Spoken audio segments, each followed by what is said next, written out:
Welcome to the Banker Lamp. Please enjoy the video. You begin by creating the deck in Google Slides and preparing assets so export is seamless. Open Slides, sign in, and pick a template or blank deck. Choose the intended aspect ratio, such as 16:9. Next, gather all images, fonts, and brand colors in a single local folder so you can reference them. Once done, import any master slides or layouts you'll reuse. Make sure to name your file clearly. This prevents confusion when you convert to PowerPoint later. You now focus on practical compatibility to avoid failures when converting. Use standard fonts or select Google fonts that map well to PowerPoint. Avoid obscure typefaces.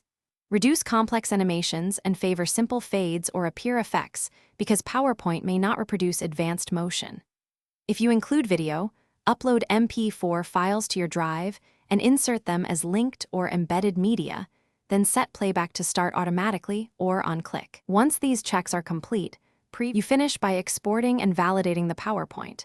Choose File, Download, then Microsoft PowerPoint, PPTX, to create the PPTX file. Open it in PowerPoint and scan each slide for formatting changes. Check fonts, images, spacing, and animations. Make quick fixes and embed fonts if available so the file displays correctly on other machines. Save a backup PDF for distribution and retain the original Google Slides file for future edits. If conversion breaks something, re-export after adjusting the problematic slide and recheck. Thanks for watching. If this was helpful, leave a like and consider subscribing. See you next time.